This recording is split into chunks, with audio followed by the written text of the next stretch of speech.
Deus, aleluia. Nós estamos diante de uma palavra bem conhecida do povo de Deus. Irmãos já ouviram bem falar dessas parábolas. O que aconteceu aqui com o meu fundo musical? Você vai tocar, filho, ou eu vou ter que orar por você? Com frio. Vamos lá, tá com frio também, né? Então, é que ele tá baixinho aqui, irmão. Tô aumentando aqui. Irmãos, nós estamos aqui diante de 3 parábolas, né? O que é parábola, irmãos? Os irmãos já sabem que parábolas é comparações. Parábolas era uma forma de Jesus falar com os seus discípulos, para que os maiorais da sua época não entendessem, porque ele revelava as coisas aos seus pequeninos, né? E aqueles entendidos, para que aqueles entendidos não entendessem. Então Jesus falava com os seus discípulos através das parábolas, comparação, né? E nós estamos aqui em Lucas 15, né? Esse texto de Lucas 15, deixa eu botar aqui uma página, é um conjunto de parábolas. Pastor, é igual aquelas, sabe aquelas Maria Fumaça? É assim, a Maria Fumaça. Aquela locomotiva, vai devagarzinho, depois ela pega fogo, tá, irmão? Vai devagarzinho. Então, estamos diante de um conjunto de 3 parábolas em uma. Jesus sempre contou suas parábolas, né, em horas diferentes, mas nesse dia, Jesus está ali com os publicanos e com os pecadores, ali pregando a sua palavra, né, comendo com eles, como nós lemos o texto. Só que dentro dessa parábola, ele não conta só uma, ele conta 3 parábolas, porque ele tinha os fariseus e os escribas, onde eles estavam observando Jesus, porque esse povo, irmão, eles gostavam de atazanar. Bora falar assim na nossa linguagem, né, atualizada. Atazanar é roubar a paciência, é tentar tirar a paz. Esse povo, eles gostavam de observar Jesus, não para glorificar a Deus pela vida do profeta, não para glorificar a Deus pelo bem que Jesus fazia, mas esse povo, eles observavam Jesus para criticar. É bom receber crítica? Eu acho que é bom a gente receber crítica, independente qual seja a área. Quando alguém me critica no meu trabalho, alguém está dizendo para mim, olha, Valdemir, você tem que melhorar, cara. Você é um cara bacana, você é um cara alegre, você é um cara extrovertido, mas você tem que melhorar. Tem crítica que vem para nossas vidas que é construtiva, que é para nós melhorar, para nós estabelecer. Só que os fariseus da época, que tem fariseu hoje em dia também, por isso que eu falo da época, e os escribas, eles olhavam Jesus e criticavam, porque como é que Jesus, né, se apresentando como sacerdote, como é que Jesus, né, dizendo que era filho de Deus, né, o Cordeiro Santo que veio tirar o pecado do mundo, como é que ele se ajuntava com os pecadores? Todos sabem, irmão, que naquela época, quem era sacerdote não podia tocar em nada impuro, não podia estar com todo tipo de pessoa, principalmente os pecadores da época. Então Jesus está comendo com esse povo. E os fariseus estão ali murmurando. Então Jesus decide contar algumas parábolas. Ele faz 3 parábolas dentro de uma. Ele conta a parábola que nós conhecemos, a da ovelha perdida, né? Qual é o homem que tem 100 ovelhas, né? E perdendo uma, né? Uma se dissipando, uma ovelha saindo do aprisco. Qual é o homem, né? Ou fazendeiro, seja lá quem for na sua mente. Qual é o homem que perdendo uma, ele não deixa lá no aprisco as 99 e vai buscar aquela ovelha que se perdeu. E depois ele achando essa ovelha, ele a põe nos ombros com alegria e traz para o seu rebanho. E quando ele chega, ele chama seus amigos e dá um banquete, faz uma festa, se alegra com os amigos. Então Jesus conta a primeira parábola. Na segunda parábola, onde nós conhecemos, ele conta a parábola da dracma perdida, né? Qual é a mulher que tem uma joia preciosa, tem uma moeda, porque aqui dracma era uma moeda da época, muito valiosa, era comparado a um dia de trabalho, era algo valioso para a época. Então qual é a pessoa ou a mulher que tem uma dracma, uma joia, um denário, um dinheiro, né? Uma boa quantia, e não perdendo dentro da sua casa, ela não mexe em tudo, puxa, sei lá, o armário, puxa o sofá, e ela não procura com cuidado, até achar a sua dracma. E depois que ela acha, ela se alegra, Ela fica feliz, chama as amigas e faz uma festa. E festeja por isso. E na última parábola, onde Jesus está contando, é a do filho pródigo. E uma parábola muito conhecida, né? O irmão Daniel já pregou aqui várias vezes. Alguns irmãos já pregaram. Eu já preguei em outras oportunidades. Onde o filho pede a herança ao pai. O pai divide, reparte entre eles. Poucos dias depois ele pega a sua parte e vai embora. Ele vai viver a sua vida como ele quer, como ele acha melhor para ele. Ele escolhe, ele decide viver da maneira que ele quer. E ao ir, a Bíblia diz que ele gastou aquele dinheiro, a sua herança, com a meretriz, né? Com prostituições. Meretriz é prostituições. E viveu uma vida dissoluta. Até que acabou o dinheiro, acabou a herança. E aí então ele deseja, a Bíblia diz que ele procura emprego e só encontra o emprego tomar conta de porcos. E ao tomar conta de porcos, a Bíblia diz que o sofrimento da terceira parábola, do jovem, né, desviado, é tão grande o sofrimento dele que ele deseja não chegar a comer, mas o texto diz que ele desejava se alimentar com as bolotas, com a comida de porco. E ele, caindo em si, ele diz: os trabalhadores do meu pai têm tudo do bom e do melhor lá na fazenda, e eu aqui, eu herdeiro, estou padecendo. Então ele toma uma atitude e diz: eu vou voltar para o meu pai, vou voltar para a casa do meu pai. E ele se arrepende, né, porque ele entende que ele pecou, não só contra o seu pai, ali, burlando a lei, porque o filho pródigo, ele burlou a lei. Porque a herança só se existe depois que o pai vai embora. Depois que a mãe vai embora, né? Depois que os parentes vão embora, aí você pode ter direito à herança. Mas esse filho pródigo, ele burlou a lei. Por quê? Porque a herança só é dada depois da morte do pai. Então ele pediu, e o pai, sendo amoroso, ele partiu, mesmo antes do tempo. Então ele volta, se arrepende, pega a parte da herança que lhe cabe, paga o preço e retorna. E quando de longe ele avista seu pai avista ele, e ele diz para o seu pai: pai, eu pequei contra o céu. Olha, preste atenção no que o filho pródigo disse. Ele primeiro não direcionou a palavra ao seu pai, ao homem. Ele direcionou na palavra de Jesus, na parábola, ele direcionou a Deus: pequei contra o céu, pequei contra ti, já não sou digno de ser chamado teu filho. E o pai o recebe ele, abraça ele, troca as vestes dele, põe a aliança no dedo e uma sandália nos pés. Mas tem outro filho que perdeu uma parte também daquela riqueza e ficou murmurando, mas o pai se alegrou e disse para ele, né? Assim, o pai se alegrando e orientando aquele filho, disse: entretanto, era preciso que nos ficáramos alegres, né? Para que esse teu irmão estava morto e reviveu, está perdido e foi achado. Então Jesus está falando para aqueles fariseus e para os escribas. Fariseu aqueles que participavam do judaísmo, aqueles homens formados, aqueles homens que tinham cultura, aqueles homens que estudaram para aquilo. E era fariseu especificamente, era o grupo religioso, homens que tinham aparência bonita, homens que falavam bonito, porém não viviam o que eles falavam. Então, nos nossos dias, irmãos, tem muitos fariseus que falam bonito, canta bonito, prega bonito, mas não vive aquilo que ele está passando para o povo. Verdade. Isso é um perigo. Jesus está falando isso. Quando Jesus vê aqueles homens lhe acusando, ele está dizendo: olha, todos pecaram e destituídos foram da glória de Deus. Em Lucas 19, versículo 10, fala assim: porque o Filho do Homem veio salvar e buscar o que se havia perdido.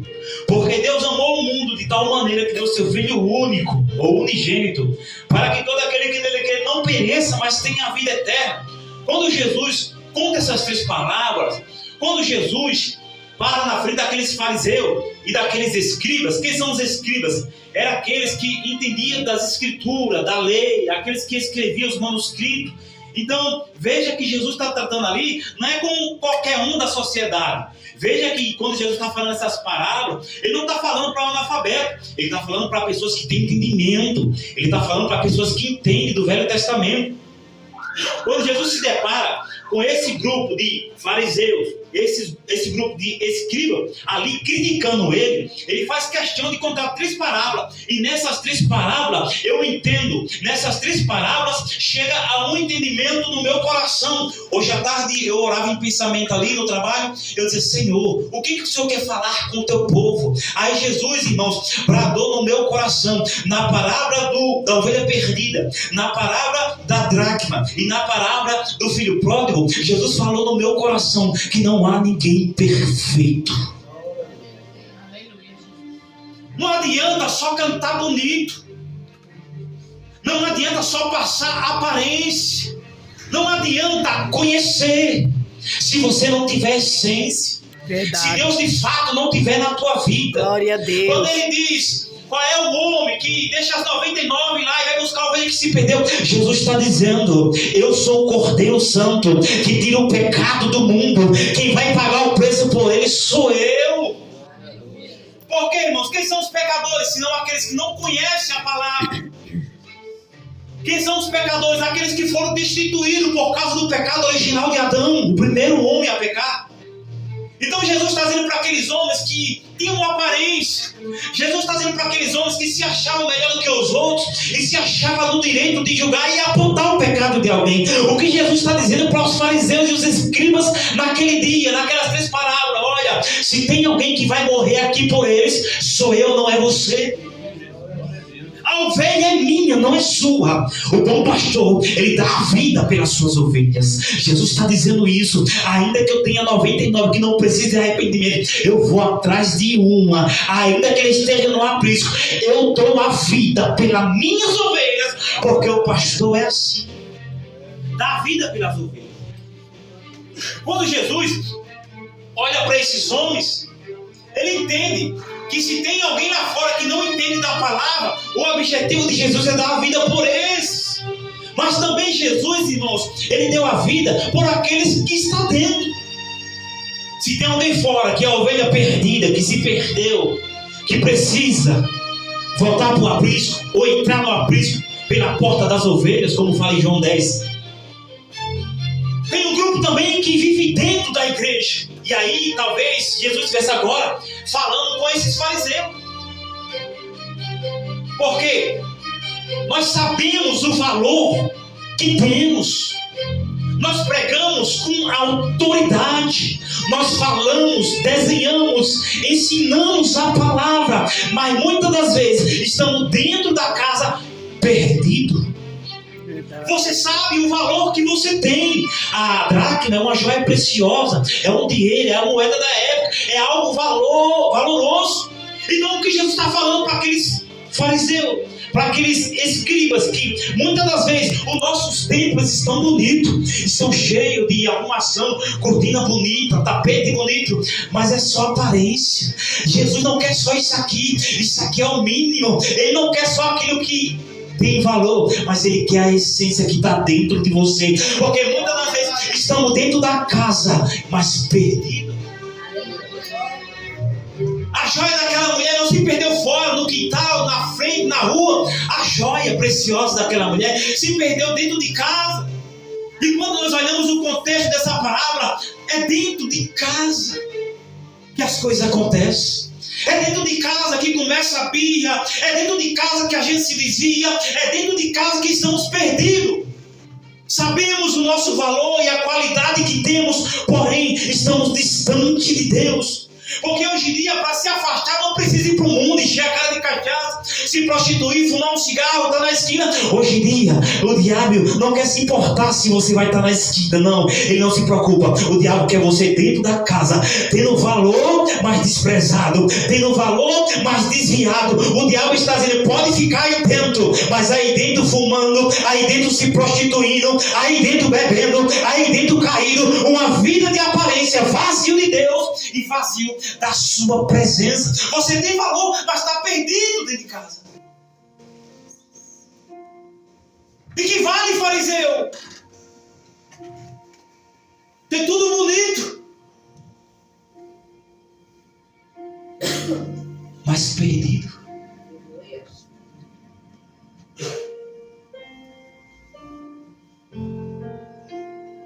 De que vale, fariseu? Querer criticar quando dentro de você há uma lacuna, há um vazio. Deus não trabalha com aparência, irmão. É bom se arrumar? É. É bom estar de gravata e terno? É bom, é de Deus, não é do diabo não, irmão. Mas Deus está olhando para o íntimo do homem nessa noite. Deus está olhando para dentro de você e está dizendo: tu és precioso. Não se perca nessa caminhada. Aleluia, glória a Deus. E na terceira parábola ele está ensinando que, por mais que tudo esteja difícil, não compensa pedir as suas contas e ir embora. Não compensa desistir. Porque eu disse para você no texto que o filho pródigo, ele burlou a lei. E quem entendia de lei? Escribas. Jesus está dizendo: tem alguém aqui que está até comendo com esses pecadores, que é maior do que a lei. Aleluia. Tem alguém aqui que é maior do que o que você aprendeu, rapaz. Jesus está ensinando, rapaz. Não adianta você pedir suas contas, colocar sua trouxa nas costas e ir embora. Abandonar e dar as costas para o Pai. Quando Jesus começa a esfregar eu digo assim, esfregar, irmão, porque eu sou grosso mesmo. Quando Jesus começa a esfregar a palavra na cara desses homens, dos fariseus, dos hipócritas, dos escribas, Jesus está dizendo: olha, vocês têm pecado também. Porque eu digo e sempre repito que nesse altar: é fácil a gente ver o cachaceiro. É fácil a gente ver alguém que está se prostituindo, mas a gente não consegue olhar para dentro de nós, para nossos pecados, para nossas falhas.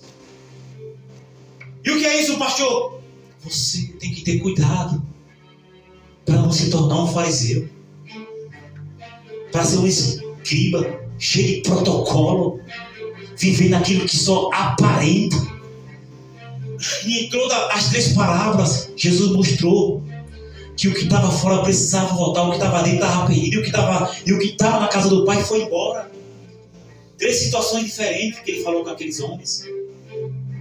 E é o que ele fala no meu coração essa noite. O que nós aprendemos com isso, irmão? Você precisa se encontrar com Ele nessa noite. Você é a ovelha perdida. Não tem salvação, não tem pastor. Estou falando de Jesus, irmão. Quem salva é Jesus. Você se sente como a dracma perdida, alguém que sabe até que tem valor, mas vive como se não tivesse. Você tem aparência, mas não tem essência. Tem cultura, fala bonito, prega bonito, canta bonito, tem até uma boa introdução na palavra, mas por dentro a sua casa está caída. Mas por dentro está vivendo como um sepulcro caiado. Quem é que sabe o que é sepulcro caiado? Sepulcro caiado é... Já foi naquele cemitério de rico? Você não sabe qual tumba é a mais bonita. Joias na tumba, cerâmica. Tem tumba aí, ali no centro daí, até mármore tem. De longe brilha. Mas quando você arranca a tampa daquele túmulo, está fedendo, está podre. É o que Jesus disse: vocês me louvam da boca para fora, mas o coração está longe de mim. Vocês são como sepulcro caiado. Jesus está falando de aparência nessa noite. Está tendo muita aparência e faltando identidade, faltando essência. Cadê os crentes que não choram mais? Está mais fácil a gente pegar o irmão no culto e ferrar a vida do irmão. Fala mal do irmão, o culto não acaba, a gente já está com o pensamento: quando eu sair eu vou contar para ela o que eu vi. Estamos vivendo um século de aparência. Pessoas de aparência como sepulcro caiado, até brilha por fora quando o microfone está na mão, até brilha no meio da igreja, até brilha, mas dentro de casa está perdido. Verdade, Não Jesus. precisa você dizer não, a árvore se revela. Verdade, Jesus.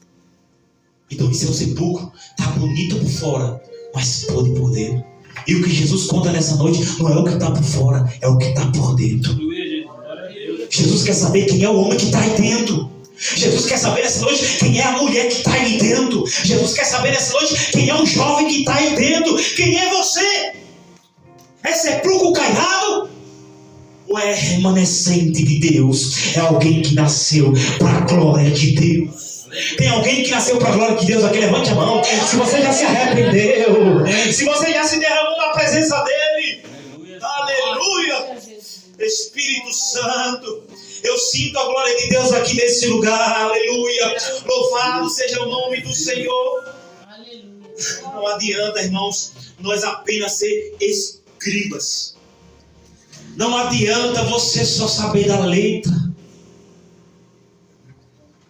Você tem que viver, rapaz, o que você está lendo. Viver é diferente de ver, de conhecer. Você pode conhecer, pode entender, mas se não viver, é em vão. Cadê a tua essência? Você se lembra quando você aceitou Jesus? Quando você levantou sua mãozinha? Você se lembra quando você queria viver da essência? Eu vou viver. Parece, irmãos, que quando aceitamos Jesus, o nosso coração arde pela presença. De fato, isso é verdade. O nosso desejo é comer a Bíblia de manhã, de tarde e de noite. Mas o tempo passa. Você já acha que aprendeu algo? Teve dias eu me senti assim, eu achei que eu era algo. Aí Jesus dizia, epa, tira a capa, sai da aparência, deixa surgir dentro de você a essência, irmão. A gente lê um versículo e já se acha que é um pregador. Não tem pregador que é assim? Irmãos, não vou nem abrir a minha Bíblia. Não vou nem abrir porque Deus já me revelou. Revelou o quê? É verdade. Revelou o teu orgulho que precisa ser quebrado. Sabe por quê, irmão? As igrejas estão esfriando. Tá certo? É por causa do pecado. É Mateus 24, me fala o versículo. O amor de muitos esfriará por causa do pecado. Mas é porque a essência que está dentro de nós já não tem mais espaço. É porque o fruto do Espírito não tem mais espaço. Nós se acostumamos. Para subir no altar tem que botar o terno. Para subir no altar tem que botar a gravata. Para subir no altar tem que mandar raspar o bigode. Um bigode desse assim, Jesus. Cabeludo, parece Tony Ramos, não é tão com pele que eu nunca vi, Jesus. Para subir no altar tem que estar com o cabelo dado chapinha. Nós estamos acostumados com o protocolo. Nós estamos acostumados com a aparência. Basta botar um terno e falar bonito que a igreja pula. De quê? Dizem que é no Espírito Santo. Mas quando sai das quatro paredes, deixa de ser igreja e vira a ser pouco caiado. Deus está dizendo, volta a ser igreja nessa noite. Volta a ser a minha igreja que ora, aleluia. Volta a ser o povo que me adora em meio às perseguições. Deus está dizendo nessa noite, tira o protocolo. Protocolo não me adora. Aparência não me adora. Mas deixe-me ver se tem um coração nessa noite adorador. Tem adorador na casa nessa noite. Levante a mão. Deixe-me ver se tem adorador aqui. Você está entendendo, irmão? Com terno ou sem terno nós vamos adorar, aleluia. Com bigode ou sem bigode nós vamos adorar, aleluia. Pode vir um rochadinho como o irmão meu domingo, ele vai adorar, irmão.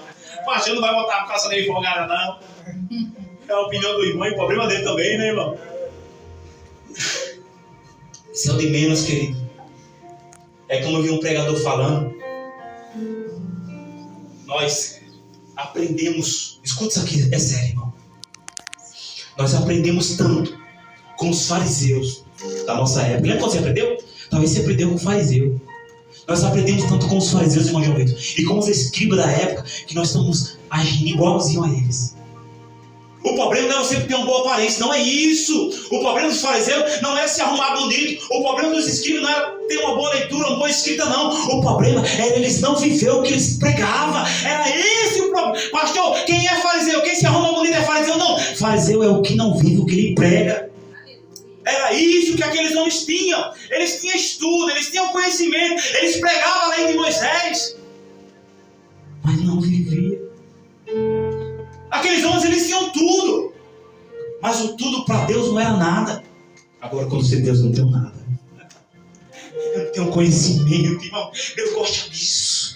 Deus nunca gostou de crente de nariz empinado, que acha que ele é o cantor da igreja, que acha que ele é o pregador. Eu já escutei isso. Se eu não cantar, a unção desce naquela igreja. Se eu não pregar, a igreja não recebe. Sai fora, Satanás. Deus está procurando adoradores, homens que se humilhem e confessam: Senhor, eu sou pequeno, eu sou o vaso menor da casa. E quando você se humilha, a unção desce sobre a tua vida. Glória a Deus, aleluia. Irmãos, é noite de mandar a aparência embora, aleluia. É noite de mandar o protocolo embora, aleluia. Espírito Santo, é noite de avivamento na tua alma. Ele está dizendo: volta, filho. Ele está dizendo: se levanta dentro de casa. Tu és joia preciosa, tu tem valor. Deus está dizendo: eu estou procurando você dentro de casa com carinho. Deus está dizendo: se for preciso eu ir lá no deserto e buscar, eu vou. Deus está dizendo: eu vou te achar na sala, eu te acho no quarto. Sabe por quê? Deus está dizendo no meu coração que não acha mais a tua oração no sofá. Tinha crente aqui que tinha propósito de orar no sofá da sala. Deus está dizendo: cadê você, dracma perdida? Porque na caminhada você se perdeu, aleluia. Cadê a tua oração de madrugada, irmão? Que não tem mais. Sabe o que Deus está dizendo? Dracma, você esfriou. Dracma, você parou de orar, aleluia. Procura a tua voz da madrugada. Cadê a oração? Cadê a oração da comunhão? Cadê a oração do repartir? Cadê a oração da tarde? Deus está dizendo: eu quero levantar dracmas que têm valor e dracmas que têm essência para pegar a minha palavra e me adorar além da tempestade. Quem é dracma é aleluia. Quem é dracma achada pelo Senhor, ele brilha nas trevas. Quem é dracma achada pelo Senhor pode estar como Paulo e Silas, com os pés e com as mãos travadas pelo tronco. Ele não quer saber, ele adora. Está chegando meia-noite, ele vai adorando. Está chegando meia-noite, ele vai cantando. Sabe por quê? Porque Deus vai enviar o socorro e a providência. Só quem acredita, levante a mão e adora o nome de Jesus. Oh, Espírito Santo, oh, maravilhoso. Fica de pé, irmão, nessa noite, Espírito Santo. Oh, glória, me ajuda aí, Cordeiro. O Espírito Santo, oh